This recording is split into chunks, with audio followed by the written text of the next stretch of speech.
Hello and welcome to Foresight's Tech Tuesday. My name is Abbie Ritchie. You can find me here every Tuesday interviewing people who are engaged and involved in technology that's impacting senior living operators. I'm going to go ahead and start the intro, and then I'll bring back our guest for today.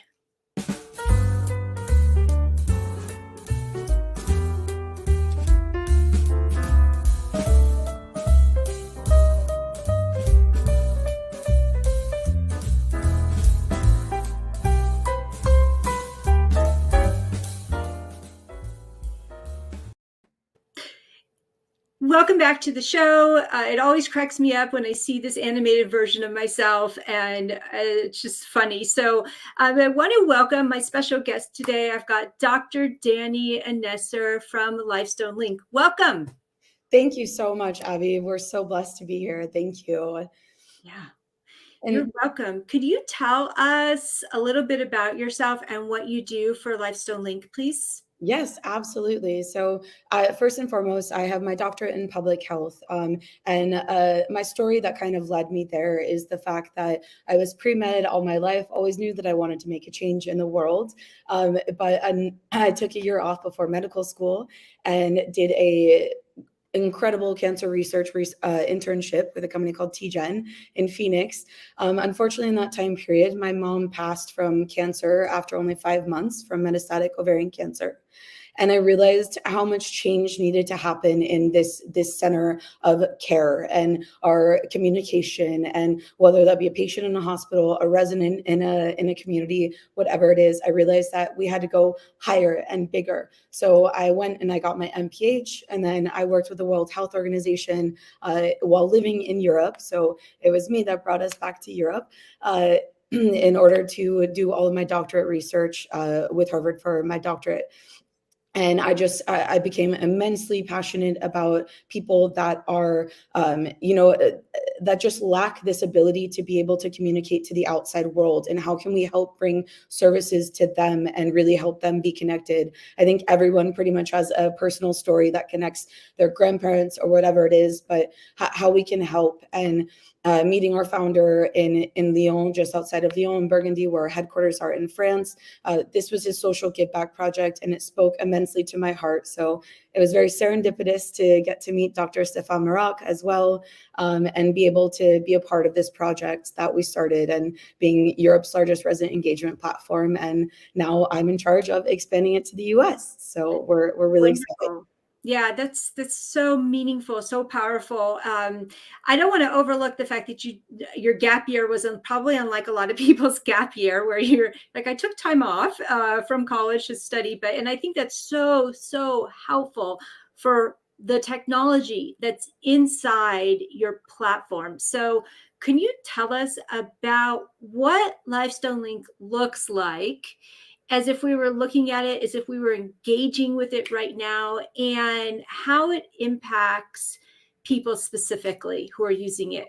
Absolutely. So the way that we approached it, especially starting in Europe, because we were built directly with the Orpea group, which is one of the largest senior living groups in the world. So what we did was, we didn't say, hey, here's a product, you need to use it. We said, hey, what are your pain points? How can we make a product that is going to help you the most? Staffing issues are universal and international right now. So how can we help do this? How can we help relieve burdens? What can we do that will make your lives and your jobs easier? And that was how we approached it. For the most part, seniors love social media. That's the way that they're able to connect with their grandkids, their great grandkids. But the younger generations are getting less comfortable with posting photos on some of these larger social media platforms, where you're not quite sure where that's going to go, or things like that. So being able to usher in the seniors into this technological world in a safe space where family loves to connect, it's easy for them to connect, and it's all user-informed design. So it's all based on their feedback. So we're constantly evolving to make sure that we help them. Let's break it down into different segments that you're supporting. And I love the fact that your technology is addressing pain points. I think that's huge. A lot of people who come up with technology for use in senior living have actually never been in senior living, or have lived in senior living, or are on the ground working with the operator. So I love the fact that your main emphasis was how we can address your pain points. So what I want to do is I want to talk about how that impacts senior living operator first. We can talk second about the family, and then we can also talk about a caregiver and a resident. Yeah, absolutely. So from an operator standpoint, I mean, right now we're asking overworked staff to use so many disparate software solutions, anywhere from sometimes 26 to 45. So being able to work with other tech companies that are willing to integrate with us so that we can create as much of a single pane of glass usage for the staff, that's really important for us because that's one of the biggest issues, especially from an operator standpoint. Also, from an operator standpoint, we have an entire e-commerce and marketplace and concierge services aspect. So being able to, have the families order the products for them. We all have that story of going to visit a loved one in a home or a community, and you have a list of what you need to bring. So being able to provide that access from anywhere, from any mobile device, since we're device agnostic, is really important from the operator standpoint. From the resident standpoint, they just love to be able to have a single login and be able to access what what they need. I want to just back up 1 minute because you know your software really well. We don't. And so from an operator standpoint, this would look like a web interface. This would look like a mobile interface. What would this look like from an operator's point of view? Absolutely. So from an operator's point of view, we are completely device agnostic. So it can be on a smartphone, on any tablet, on any computer. We also have a web portal. So it's very easy for them to be able to log in, to be able to we use biometric logins, all of that. So being able to focus on, again, those are all asks of our operators, is how can we make this the easiest for them? So again, they can use it from a multitude of devices so that they can be walking around, they can be in the rooms, they can do all these different things that make it very easy for them without having to force them into a specific hardware that might be a little bit more difficult for them to navigate. I want to ask you a question. When an operator is using your software, what features are wow features? These are things that people are like, oh my gosh, I never knew, but I always wanted. What would be some of those features? I mean, to break it down to even the simplest form, certain aspects like a smart menu. So after breakfast pass, you can only see lunch and dinner. After lunch pass, you can only see dinner. We all know that menus and all of that are one of like the most sought after things for seniors.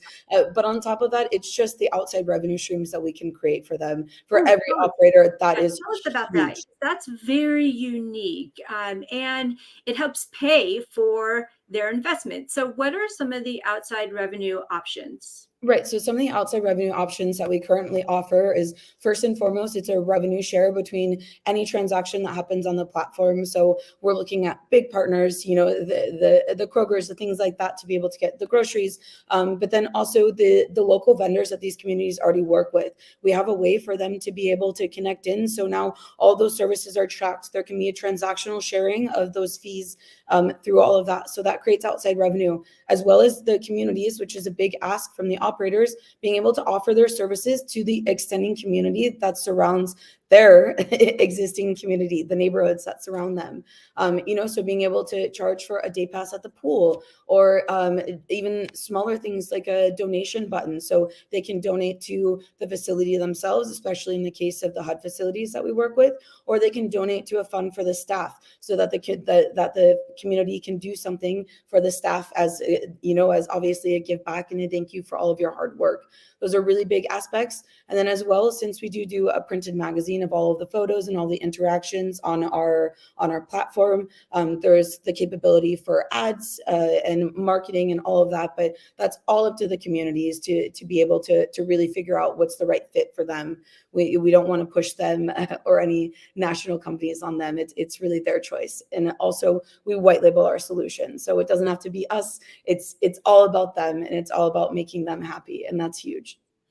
Good. That's really helpful. Thank you. And now let's talk about how this then impacts a family member, because you mentioned earlier, and I've had the experience myself, and I know so many other people have as well. When you go to visit your grandparents or your parents in a community, and you already have the laundry list of things that you're going to need to do, right? And it's overwhelming, especially if you are coming from out of town and you need to get so many supplies in place in order to be helpful. What are some of the features within Lifestone Link that benefit a family member? I mean, certainly some of the easiest ones are, look, we all want to treat our grandparents or, our elderly loved one that might be in a home setting or even a home care setting. And so being able to set reminders or prepay for flowers that will be delivered on their birthday or Mother's Day or whatever it is, that's huge as well, because look, everyone's lives get really busy, and that's just a fact of life. So being able to create this peace of mind and, hey, I know that it's about time, or you get a text from your grandmother, your loved one, hey, I need PJs, I need diapers, I need this, I need that. Being able to send that directly through an application, when it's delivered, you get that verification, and that that's going directly to her room.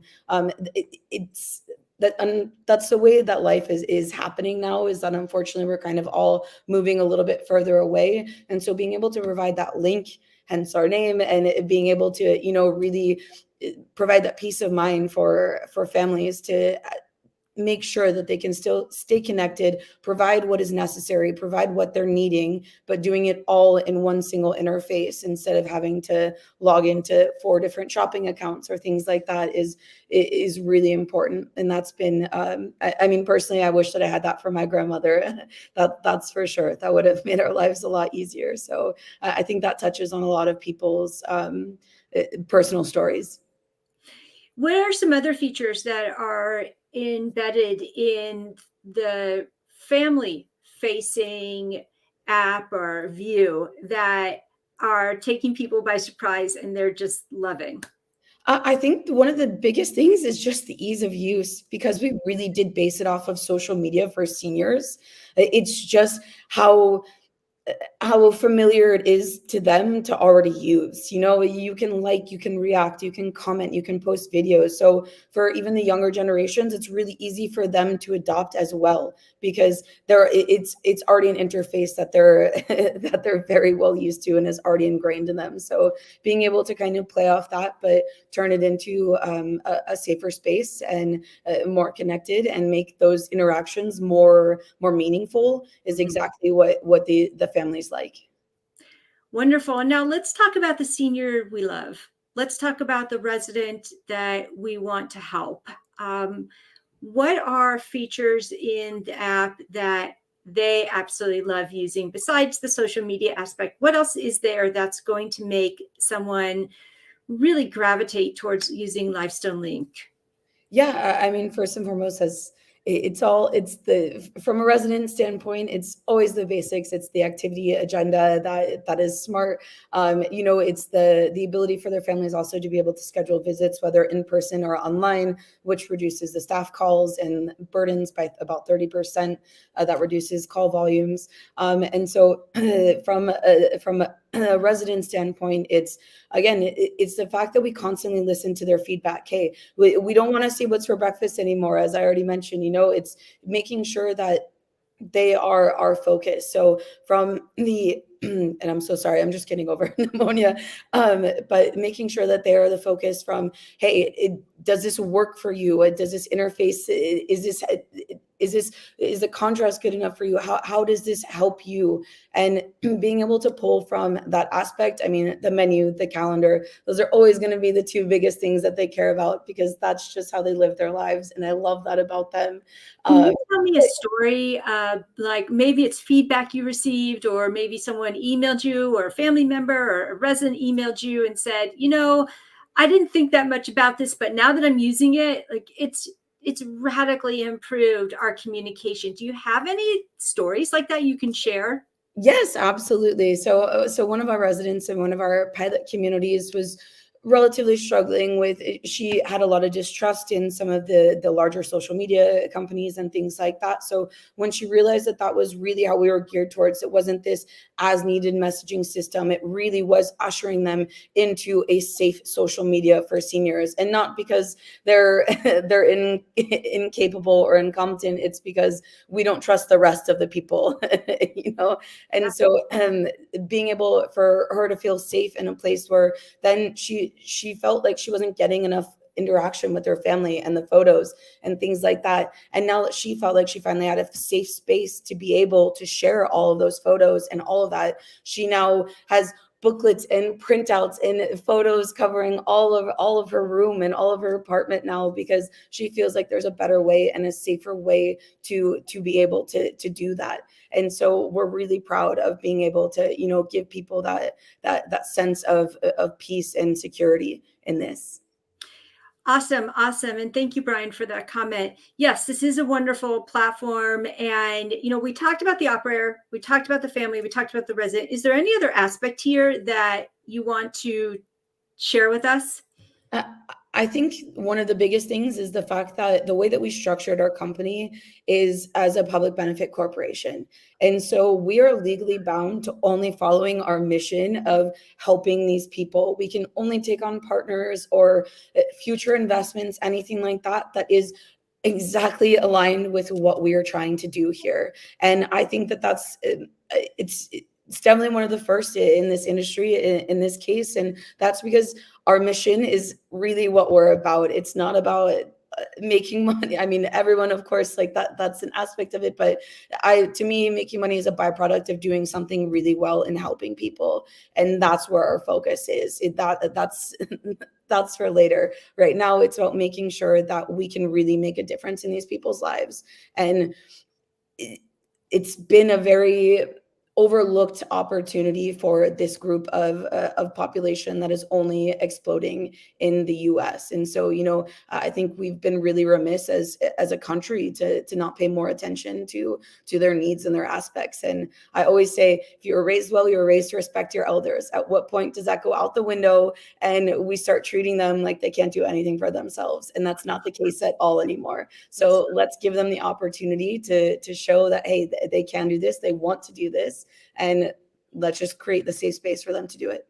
Now, I have a question because you mentioned about how this is happening in the US. Do you see a stark difference between the way we treat our elders in the US as opposed to in Europe? So the biggest difference is that Europe, I mean, culturally, there's still a lot of uh, religious ties and things like that in the way that the countries are kind of, you know, run. So culturally in Europe, it was always expected that the family was going to care for their loved one for as long as possible. So retirement homes and things like that were much more end of care, skilled nursing, hospice, palliative. Like it was generally about 18 months from when they would enter to when they would pass away. So it wasn't this resort style independent living that's incredible. But that's changing now, because the same thing that's happening in Europe is happening in the US, is that the younger generation has to move to the bigger cities and has to move away from their smaller towns in order to find the jobs, in order to be able to, you know, get the bigger salaries. And so this whole familial link that used to be the crux of what you always just assumed, that your family would take care of you till end of life, is just not the reality anymore. And so obviously now with the aging population and even the boomers in Europe and things, they're seeing what exists in the US, and they're very much asking for that to exist in Europe as well. They want it to seem like a hotel. I mean, I want a fake ID to be older to live in half of these communities. So I have a question about your decision to bring Lifestone Link to the US. When did that start? How did it start? And where are you right now with it? yeah, so I was brought on initially as a consultant in the end of 2020. You know, I obviously saw the immense need for it. I did a lot of research in the background of it. My whole background is public health, so this feeds very much into what I'm incredibly passionate about.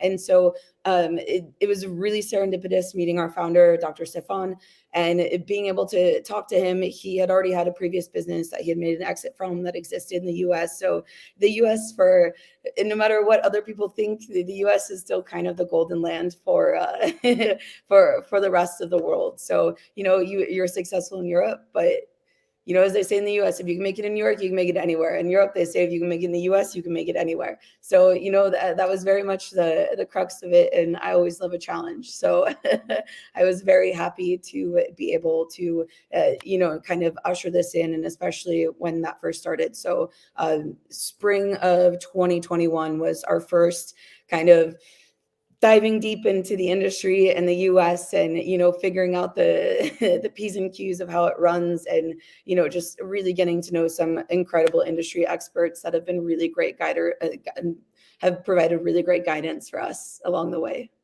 Absolutely. And so what are some of the differences? You know, what do you see as being some of the differences and perhaps some of the challenges? Some of the differences are that, you know, the US wants it fast and quick. Europe, we always know that there's going to be some downtime, or it might be a little slower, or, you know, there's guaranteed vacations, and the month of August is kind of mute. But in the US, it's very you know, you've got to keep up the pace, and we've been fortunate enough to really do that thus far. But and I would also say that just technology use in general is far more adopted by the aging population in the US than it is in Europe as well. So that makes it easier on us, if anything, entering the US market. But And yeah, there, option is, is yeah. there a certain like dream community that works best with Lifestone Link? I think that's it's a double-edged question, because we work well with all communities. We just launched our home care app in Europe 2 months ago, and that's going well. So we work the full level of CCRCs, so everything from independent living to memory care. We have it all the safety nets built into our platform, where for memory care they can't access the marketplace and things like that. So we've made sure that it's completely configurable to what types of services and what aspect of living that your community is providing. I love it. Absolutely solving an unmet need. That's wonderful. So tell us, what else could we look forward to within the next year, 2023, for Lifestone Link? What are you guys working on now? Yeah, so I mean, obviously, our US launch is one of our biggest focuses. We will be in 1,400 communities in South America, including South America, by next year as well. So that's not including the US. So that's really exciting for us. And for us, the biggest aspect is we can't exactly tell you if features are going to come, because that has to be based on what the operators are telling us that they need. Mhm. So that's what changes our roadmap, and that's what changes how we prioritize. Is, hey, if we're having this ask from a bunch of different operators, you bet that that's going to be high up on the list for us to be able to make sure that we can hit that pain point. So for us, it's just being able to get in with these operators, make sure that we can help hit their pain points. That's number one. Feature wise, I mean, we don't stop unless if they stop demanding. So the sky's the limit there in that sense. I'm curious, as an entrepreneur, you know, I love to ask this question because we see a finished product that's sleek, it's cool, it's relevant. What are some features that you worked on that they just flopped on you, and you were so excited about them, but they just went nowhere? They were better in your mind than they were worked out. What's a feature or two that you're still holding on to that you hope to see come to fruition? I mean, for me, in all honesty, for me, the my fruition is that it's the integration with some of these other tech companies in this space. That's my dream. Everyone says that they're ready and they're willing, but, you know, let's get down to brass tacks and let's make it happen. Then that's my biggest hope, is like, hey guys, if we're all really here for the same mission, then why is it so difficult for us to all work together? You know, and there's there's aspects of even people that might consider them competitors, but we can do our marketplace. We white label everything. We can all play nice. And so my biggest ambition is being able to make sure that everyone understands that don't see us as a threat. Don't see us as a problem. See it as an opportunity for further growth and reach, because we're also sitting here saying, hey, we want to bring companies to our European base as well. We want to help companies that want that global outreach. Look, we're sitting here happy to help you do pilots in Europe with our communities, help you launch your companies there as well. And I think that that's a very big aspect that we want people to understand too. maybe not so much for the operators, but certainly for the people that provide services for them, that, you know, we're opening up a lot of doors globally to be able to really make sure that we disseminate what we're creating. Yeah, I think collaboration is huge, and you can only be stronger and only serve more because of it, you know? Exactly. And that was kind of one of my takeaways from the Knit conference was like, hey guys, if we can all just like talk a little more, be a little bit more transparent, we can all provide a better product from the community standpoint to the tech standpoint. Uh, let's collaborate. Let's do let's do better. Now, I want to call you out here. Is there anyone in particular you're directing this message to? No, no, no. It's no, it's rather widespread, and that's just not my character. Um, Okay. but yeah, look, there's if people that are in the same space, they'll know exactly what I'm talking about, and Mhm. so yeah, I'm sorry to That's disappoint. okay. I was pulling the Steve Moran move there, and asking the hard questions. So As you should. But if people that are listening to this that heard me say that, they know who and what I'm talking about. So it's all good. We just we need everyone to play nice, and let's figure out what we all do best, and let's not try to recreate the wheel every 2 months. Let's just collaborate. okay, I do have one other question before we wrap up. What does this cost? Can you give us some idea of what the pricing is like? Yeah, absolutely. So our basic communication pack, which you can still monetize via the ads and all of that, that costs $900 per month. That's unlimited users. That is, they can do with that as they please. If you want the full pack, which includes the marketplace and the concierge services, this is that costs $1,500 a month. But obviously, knowing that our average basket size right now is about $70, and most seniors have anywhere between $600 to $800 of disposable income that they're sometimes struggling to spend. Being able to help facilitate that. I mean, as you mentioned earlier, that you can have positive EBITDA even from spending money on our products. So that's the really big the big kicker there. Wonderful. Well, we've had a lot of really great interaction and participation today. I want to thank you all for your comments and putting them in the chat, and for joining us today. Dr. Dani, when someone wants to get in touch with you, what's the best way? Please reach out to my LinkedIn. You can find all of my information on there. That's definitely the fastest and the best way to get a hold of me. I have two under two, so I'm quite busy a lot. But please, I always love to talk to people that are as passionate in this space that as we are. So please reach out. I'd love to chat. Wonderful. And again, thank you for those of you who joined us. And we're going to be sharing this again on social tomorrow. And if you have any other questions or you want to reach out to Lifestone Link, you can get in touch with Dani right there. And we will see you back here next week. Thank you. Thank you, everyone.